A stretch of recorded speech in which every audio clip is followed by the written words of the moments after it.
بسم اللہ الرحمن الرحیم 12ویں جماعت کی لکھی ہوئی نظم ہے نوجوان سے خطاب، جو کہ لکھی ہے اسرار الحق مجاز نے۔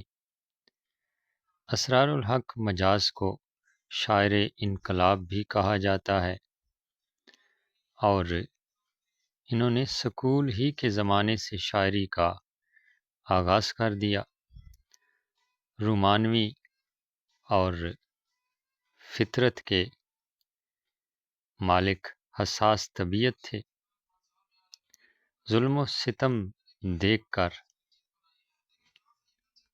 چپ رہنا ان کی فطرت میں شامل نہ تھا۔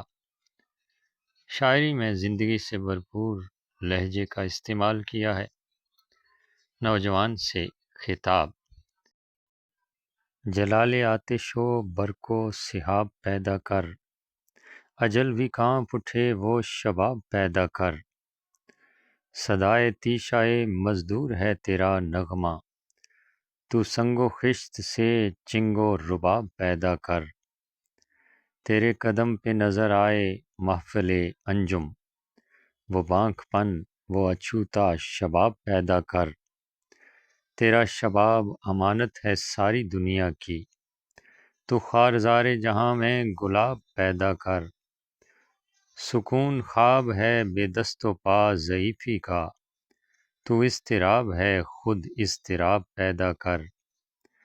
بہے زمیں پہ جو تیرا لہو تو غم مت کر، اسی زمیں سے مہکتے گلاب پیدا کر۔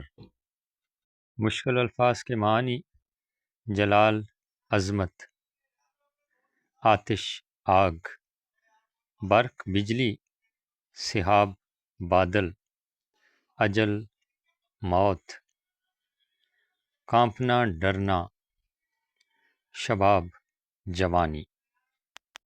صدا آواز، تیشا اینٹ اور پتھر کو کاٹنے کے لیے استعمال ہونے والا آلہ، سنگ پتھر، خشت اینٹ، رباب ساز سارنگی۔ چنگ بھی ایک ساز کا نام ہے جس میں تار ہوتے ہیں۔ محفل انجم، ستاروں کی محفل۔